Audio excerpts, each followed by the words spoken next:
Assalamualaikum warahmatullahi wabarakatuh. Perkenalkan, nama saya Lisa Sani Mardia dengan NIM 22042005.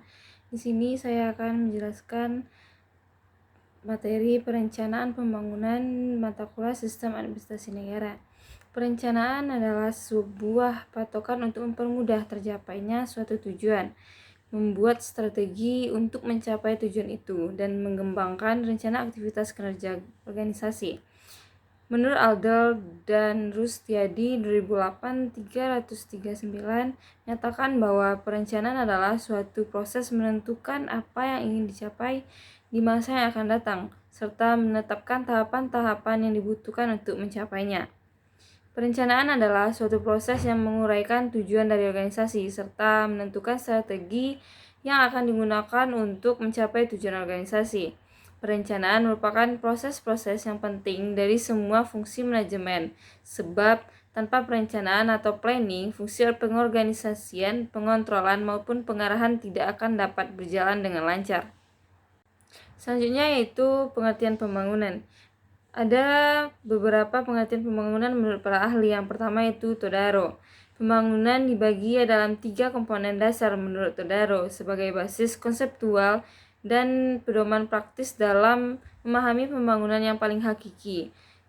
3 komponen tersebut, yang pertama yaitu kecukupan yang memenuhi kebutuhan pokok, yang kedua meningkatkan rasa harga diri atau jati diri, serta yang terakhir kebebasan dalam memilih. Pembangunan adalah suatu proses multidimensional yang mencakup berbagai hal yang mendasar atas struktur sosial, sikap-sikap masyarakat, dan institusi nasional. Di samping tetap mengejar akselerasi pertumbuhan ekonomi, penanganan ketimpangan pendapatan, pengentasan kemiskinan. Selanjutnya itu menurut Ginanjar Kartasmita. Pembangunan adalah suatu proses perubahan ke arah yang lebih baik melalui apa yang dilakukan secara terencana. Dan selanjutnya itu pembangunan menurut Siagian. Pembangunan adalah rangkaian usaha mewujudkan pertumbuhan dan perubahan secara terencana dan sadar yang ditempuh oleh suatu negara atau bangsa yang menuju modernisasi dalam rangka pembinaan bangsa atau national building. Dan perencanaan pembangunan menurut UU nomor 25 tahun 2004 itu mendefinisikan perencanaan pembangunan sebagai berikut, yaitu Sistem Perencanaan Pembangunan Nasional atau SPPN adalah suatu kesatuan tata cara perencanaan pembangunan untuk menghasilkan rencana-rencana pembangunan jangka panjang, jangka menengah, dan jangka tahunan yang dilaksanakan oleh unsur penyelenggaraan negara dan masyarakat di tingkat pusat dan daerah. Selanjutnya yaitu fungsi-fungsi dan tujuan perencanaan pembangunan. Perencanaan dalam arti seluas-luasnya adalah suatu proses dalam mempersiapkan secara sistematis kegiatan-kegiatan yang akan dilaksanakan untuk mencapai suatu tujuan tertentu. Perencanaan adalah suatu cara bagaimana mencapai tujuan sebaik-baiknya, maksimum output, dengan sumber-sumber yang ada agar lebih efisien dan efektif. Perencanaan adalah penentuan tujuan yang akan dicapai dilakukan, bagaimana, bila, dan oleh siapa.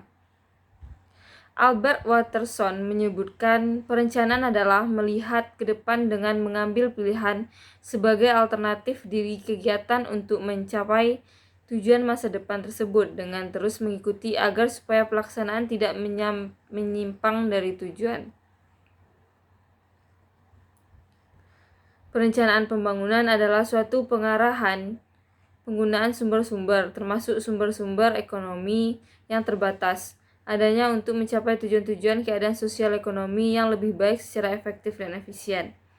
Perencanaan pembangunan nasional adalah suatu kesatuan tata cara perencanaan pembangunan untuk menghasilkan rencana-rencana pembangunan dari jangka panjang, jangka menengah, dan tahunan yang dilakukan oleh unsur penyelenggaraan negara dan masyarakat di tingkat pusat dan daerah.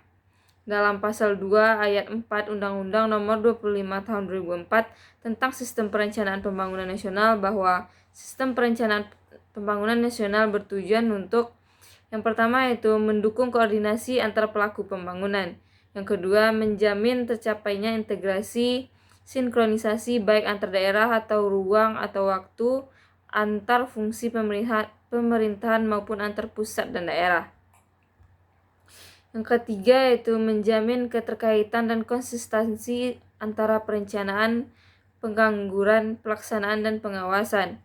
Yang keempat, mengoptimalkan partisipasi masyarakat. Yang kelima dan yang terakhir yaitu menjamin tercapainya penggunaan sumber daya secara efisien, efektif, berkeadilan, dan berkelanjutan. Selanjutnya itu tahapan perencanaan pembangunan. Secara umum, terdapat 4 tahap dalam proses pembangunan yang sekaligus juga menggambarkan tugas pokok dalam perencanaan pembangunan. Yang pertama yaitu tahap penyusunan rencana. Tahap awal kegiatan perencanaan adalah penyusunan naskah atau rancangan rencana pembangunan yang secara formal merupakan tanggung jawab Badan Perencanaan baik Bappenas untuk tingkat nasional dan Bapeda untuk tingkat daerah. Yang kedua itu tahap penetapan rencana. Rancangan rencana pembangunan yang telah selesai baru akan berlaku secara resmi bila telah mendapatkan pengesahan dari pihak yang berwenang.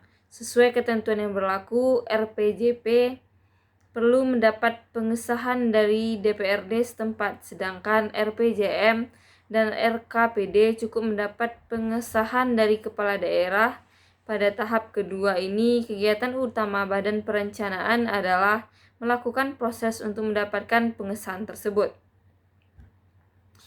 Yang ketiga itu tahap pengendalian pelaksanaan rencana. Setelah rencana pembangunan tersebut ditetapkan oleh pihak yang berwenang, maka dimulai proses pelaksanaan rencana oleh pihak efektif melalui SKPD terkait. Namun demikian, sesuai dengan tentangan perundangan yang berlaku, perencana masih tetap mempunyai tanggung jawab dalam melakukan pengendalian, monitoring pelaksanaan rencana bersama SKPD yang bersangkutan. Yang terakhir atau yang keempat itu tahap evaluasi keberhasilan pelaksana rencana. Setelah pelaksanaan kegiatan pembangunan selesai, Badan Perencana masih mempunyai tanggung jawab terakhir, yaitu melakukan evaluasi terhadap kinerja dari kegiatan pembangunan tersebut. Sasaran utama kegiatan evaluasi ini adalah untuk mengetahui apakah kegiatan dan objek pembangunan yang telah selesai dilaksanakan tersebut dapat dimanfaatkan oleh masyarakat. Baik, hanya itu yang dapat saya sampaikan. Sekian dari saya. Assalamualaikum warahmatullahi wabarakatuh.